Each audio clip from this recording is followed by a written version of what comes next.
नमस्कार, ATN live में आपका स्वागत है और मैं हूं चंदन। जिस तरह से इस मूसलाधार बारिश में भी दरौंदा का जो उपचुनाव है वो परवान चढ़ गया है। जो प्रत्याशी हैं वो अपने अपने नामांकन के लिए लग चुके हैं और सभी लोग अपनी अपनी जीत के दावे भी कर रहे हैं।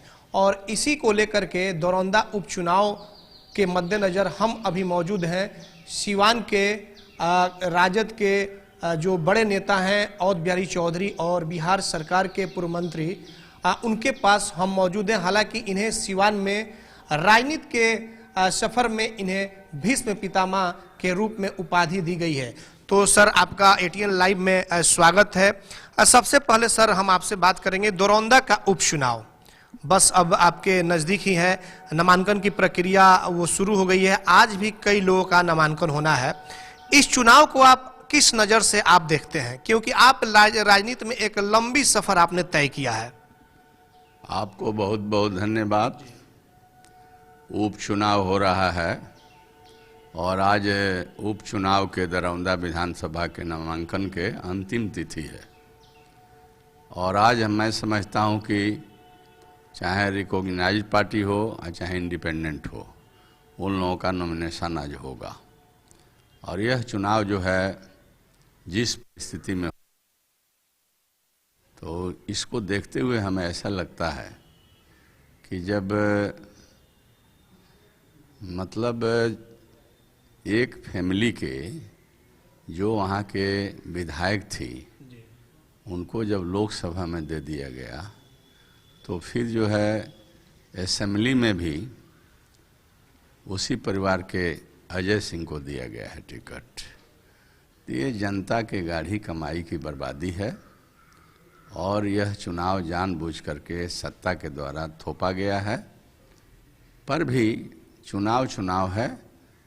हम लोग अपने दल के प्रत्याशी जो एक बहुत ही सूझबूझ के व्यक्ति हैं, नौजवान हैं, उमेश सिंह के पक्ष में हम लोग उलबंद हैं। आज उनका नामांकन होगा और भरोसा है कि इस चुनाव में लालू प्रसाद यादव जी, राबड़ी जी, तेजस्वी जी के नेतृत्व में, शहाबुद्दीन साहब के नेतृत्व में, हिना जी के नेतृत्व में और हम स्वयं हैं, यह चुनाव बहुत अच्छे तरीक़ा से हम लोग लड़ेंगे और हमारा प्रत्याशी चुनाव जीतेगा। सर, आपको क्या लग रहा है कि जिस तरह से कल तक नीतीश कुमार जी की पार्टी या फिर बीजेपी या जेडीयू कल तक कहती थी कि कांग्रेस परिवारवाद कर रही है, आरजेडी परिवारवाद कर रही है, लालू यादव के जो है वो अपने बेटे को या बेटी को वो नेता बनाना चाहते हैं, और फिर उसी पैटर्न पे जेडीयू भी उतर गई। एक तरफ कविता सिंह सांसद, अब फिर उनके पति अजय, इसको किस मायने में आप लेते हैं? देखिए, यह वही हालत है कि एक कहावत है कि कोबड़ छोट कहत अपराध हो। यह जो है जो समाजवादी विचारधारा के से ओत-प्रोत अपने को कहने वाले बिहार के मुख्यमंत्री और चाहे भाजपा के लोग हों, परिवारवाद के बारे में लोग चिल्ला रहे थे। लेकिन अब तो प्रमाणित हो गया कि परिवारवाद कौन कर रहा है। परिवारवाद तो वही लोग कर रहे हैं। हम लोगों ने तो, लालू प्रसाद यादव जी ने तो इस चुनाव में अपने दल से एक राजपूत बिरादरी के उमेश सिंह हैं, वो तो लालू जी के परिवार के नहीं हैं, राष्ट्रीय जनता दल परिवार के जरूर हैं, उनको टिकट दिया गया है। तो अब परिवारवाद कौन कर रहा है? बीजेपी कर रही है, जदयू के लोग कर रहे हैं या लालू यादव कर रहे हैं? मेरे देखने से तो परिवारवाद अब जो गठबंधन है, वो जो आपका राष्ट्रीय जनतांत्रिक गठबंधन, वही लोग कर रहे हैं। सर, देखा जा रहा है कि जब से उमेश सिंह को टिकट मिला, हालांकि आपके पार्टी में भी कई उम्मीदवार थे दरौंदा उपचुनाव के लिए, जब से उमेश सिंह को टिकट मिला है तो आपके भी पार्टी में कुछ विरोध उनका हो रहा है। ये विरोध आने वाले चुनाव में कितना असर डालेगा? देखिए, पार्टी सर्वोपरि है और पार्टी के जो राष्ट्रीय अध्यक्ष है वो सर्वोपरि हैं। उन लोगों ने जो फैसला ले लिया है तो फैसला जो है स्वागत योग्य है। टिकट मांगने के लिए सब लोग कार्यकर्ता मांगते हैं, मांगना भी चाहिए, लेकिन अगर अंतिम फैसला पार्टी और पार्टी के शीर्ष नेता के द्वारा ले ली गई है तो वह फैसला सर्वमान्य होना चाहिए, और सर्वमान्य मान करके जो प्रत्याशी राष्ट्रीय जनता दल के आवे, हम तमाम लोगों को मिलजुल करके उसको मदद करना चाहिए। दूसरी बात यह है कि शैलेंद्र यादव जो कि आपके राजद में हुआ करते थे, आज वो आपके जो आरजेडी के जो कैंडिडेट है उमेश सिंह, उनके विरोध में वो चुनाव लड़ेंगे। ये कितना असर डालेगा आपके आने वाले चुनाव में? राष्ट्रीय जनता दल बिल्कुल इंटैक्ट है, और इसके जो वोटर हैं, अति पिछड़ा, महादलित, दलित, माइनॉरिटी और पिछड़ा वर्ग, वो बिल्कुल एकजुट है।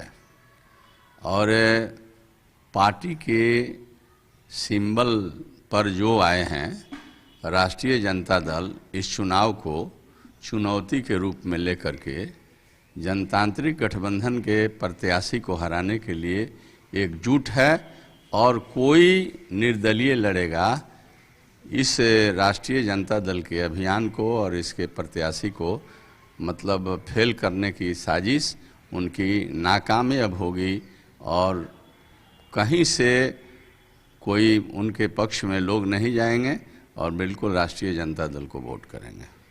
पिछले सर अगर लोकसभा चुनाव की बात करें तो पिछले लोकसभा चुनाव में आरजेडी से हिना साहब थी, उनके विरोध में कविता सिंह थी जेडीयू के टिकट पे।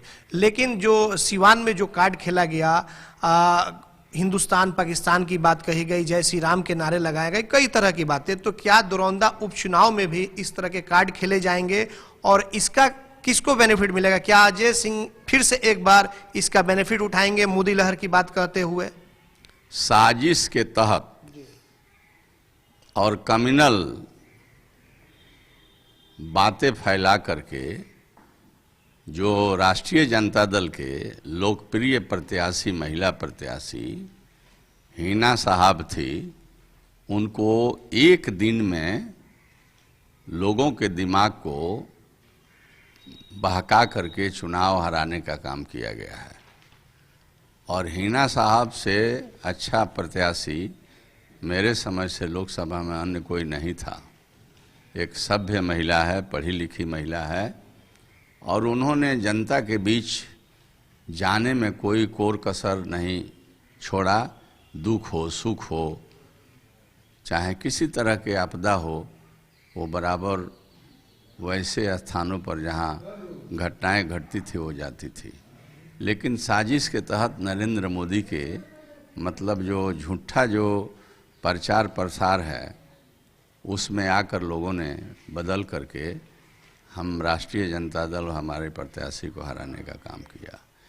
अब चुनाव और देश में नरेंद्र मोदी की सरकार बन गई है, और नरेंद्र मोदी 100 से ज़्यादा दिन तक मतलब प्रधानमंत्री रह चुके हैं। अब जो कार्ड वो खेले थे और उसके पक्ष में आकर के जो उनको सत्ता मिला, और सत्ता के बाद वो क्या कर रहे हैं, मैं समझता हूँ कि देश की जनता समझ गई। और ख़ास करके जो अर्थशास्त्री लोग हैं, विद्वान लोग हैं, वो तो खूब समझ रहे हैं। जबरदस्त देश में आर्थिक मंदी हो गई है और सारे लोग इससे प्रभावित हो रहे हैं। इसलिए अब उनके कम्युनल कार्ड जो है दरौंदा में इस बार काम नहीं आवेगा, और सारे लोग उनके अगेंस्ट एकजुट होकर के राष्ट्रीय जनता दल के प्रत्याशी और लालू यादव में विश्वास करके, तेजस्वी में विश्वास करके, और राबड़ी जी में विश्वास करके, और साहबुद्दीन जी के में विश्वास करके, हम तमाम लोगों के जो हम लोगों ने सेवा किया विश्वास करके इस बार एकजुट होकर के लोग ये नरेंद्र मोदी और उनके गठबंधन को हराने का काम करेंगे। और इस बार दरौंदा के उपचुनाव में राष्ट्रीय जनता दल भारी मतों से जीत हासिल करेगी। इस बार के सर चुनाव में एक चीज और देखने को मिल रहा है कि जब कविता सिंह को टिकट मिला था तो सिवान के फतेहपुर में ब्यास सिंह का मकान है, और वहां से उनकी जो है कि रणनीति तैयार की गई थी लोकसभा चुनाव के लिए। और जैसा कि ब्यास सिंह का कहना है कि इन्होंने वादा भी किया था टिकट दिलवाने का, लेकिन आज अजय सिंह वो खुद चुनाव लड़ रहे हैं और उनके सामने ब्यास सिंह भी। तो इसका कितना फायदा आरजेडी को आपको मिलने जा रहा है और किस तरह से इस बेनिफिट को आप लेंगे? एक बात मैं कहना चाहता हूं, ब्यास सिंह, अजय सिंह, कविता सिंह उन लोगों का अंदरूनी मामला है। उस मामले से राष्ट्रीय जनता दल को कुछ लेना देना नहीं है, लेकिन उनके लड़ने या बंटने से हमको क्या फ़ायदा होगा, वो फ़ायदा हम नहीं देख रहे हैं। हम तो राष्ट्रीय जनता दल के जो समीकरण है इतना मजबूत है कि हम स्वयं अपने जो हमारे चाहने वाले, हमारे महागठबंधन के जो चाहने वाले मतदाता हैं, उन लोगों के बल पर ही हम भारी मतों से चुनाव जीत। लेकिन अगर सर मजबूत रहता तो पिछले लोकसभा चुनाव भी आप जीत गए रहते। हम तो मजबूत थे, साजिश के शिकार हम लोग हो गए। तो इस चुनाव में भी तो साजिश के शिकार हो सकते हैं। जनता समझ गई है। इस चुनाव में भी तो साजिश के शिकार हो सकते। तो इस चुनाव में हम साजिश के शिकार इसलिए नहीं कि जनता बात को समझ गई है कि हम लोग भ्रम में आकर के हम लोगों ने राष्ट्रीय जनता दल के हीना जी को हरा दिया। अब हम लोग गफलत में फंस गए। इस बार उसके साजिश के शिकार नहीं होंगे। हम राष्ट्रीय जनता दल के प्रत्याशी को हम जिताने का काम करेंगे। आपके जो प्रत्याशी हैं उमेश सिंह, उन पे शराब माफिया का आरोप है और कई प्रकरण जैसे कि आए थे पिछले बार, वो भी इस चुनाव में सामने आ रहे हैं। इसे क्या माना जाए? देखिए, कहीं प्रमाणित नहीं है, इस तरह के कहीं प्रमाणित नहीं है। और मुझसे पूछ रहे हैं तो मैं तो कुछ जानता ही नहीं हूं और सुनने को भी नहीं मिला है। कहने के लिए किसी को कुछ कहा जा सकता है, कोई चार्ज लगाया जा सकता है, लेकिन कागजी सबूत जब सामने आता है, न्यायालय से, माननीय न्यायालय से किसी तरह का कन्विक्शन हो जाता है, तो आदमी कहता है कि अमुक आदमी अमुक चीज़ में लिप्त है या दोषी है। लेकिन ऐसा हमारे समय से कुछ नहीं है। और मैं समझता हूं कि हमारा प्रत्याशी जो है बिल्कुल अच्छा प्रत्याशी है और जनहित में काम करेगा और दरौंदा के विकास करेगा। वहाँ के मतलब प्रत्याशी नहीं, उसने कहा भी है कि मैं दरौंदा का बेटा बन करके काम करूँगा, इसलिए वो प्रत्याशी अच्छा। चलिए सर, अंतिम सवाल अब एक ये है कि चर्चा ये भी चल रही है कि अजय सिंह ही शैलेंद्र यादव को चुनाव लड़वा रहे हैं यादव वोट को काटने को लेकर के। इसे क्या माना जाए? क्योंकि अब आपकी भी प्रतिष्ठा दांव पर लगी है, आप भी उसी बिरादरी से आते हैं और एक कद्दावर नेता के रूप में आपकी गिनती होती है, तो क्या रणनीति होगी आपकी? लालू प्रसाद यादव राष्ट्रीय नेता हैं और सभी वर्ग के भाइयों का आशीर्वाद उनको हमेशा मिलते रहा है, तभी तो बिहार के मुख्यमंत्री रहे या केंद्र में सरकार बनाने में अहम भूमिका उनकी रही है। इस बार जो है लालू यादव जेल में है। लालू यादव के परिवार को षड्यंत्र करके केस में फंसाया गया है। जिस बिरादरी की आप बात करते हैं, उस बिरादरी के लोग काफ़ी दुखी हैं, मरमाहट में है। इसलिए भुला करके भी यह जो वोट, जिस वोट की आप बात करते हैं कि बटेगा अमुक काट लेगा, एक वोट इधर उधर नहीं होने वाला है। इंटैक्ट वोट जो है लालटेन में जाएगा और लालू जी को मुसीबत से छुड़ाने के लिए, उनको और ताकत देने के लिए सारे लोग राष्ट्रीय जनता दल के उमेश सिंह को लालटेन पर बटन दबाकर वोट देंगे, जिताएंगे। चलिए, तो आपने देखा कि ये थे पूर्व मंत्री अवध बिहारी चौधरी। कई सवाल इनके सामने रखे गए और बहुत ही बारीकी के साथ, तरीके के साथ इन्होंने अपना जवाब भी दिया। हालांकि ये पुराने नेता हैं, कद्दावर नेता हैं। बहुत लोग इनके पास आकर के राजनीति की ABCD का ज्ञान भी लेते हैं। अब ऐसे में आने वाले समय में देखना यह होगा कि जो दरौंदा का उपचुनाव है वो किस तरफ जाता है, क्योंकि एक तरफ बाहुबली अजय सिंह है, दूसरी तरफ शराब माफिया उमेश सिंह। और क्या इन दोनों के बीच में कहीं ऐसा तो नहीं कि निर्दलीय भी अपने आप को भारी बता रहे हैं? तो ये तो आने वाला वक्त ही बताएगा कि दरौंदा का जो ताज है वो किसके सर आता है। ATN लाइव के लिए नजर आलम के साथ चंदन कुमार, सिवान।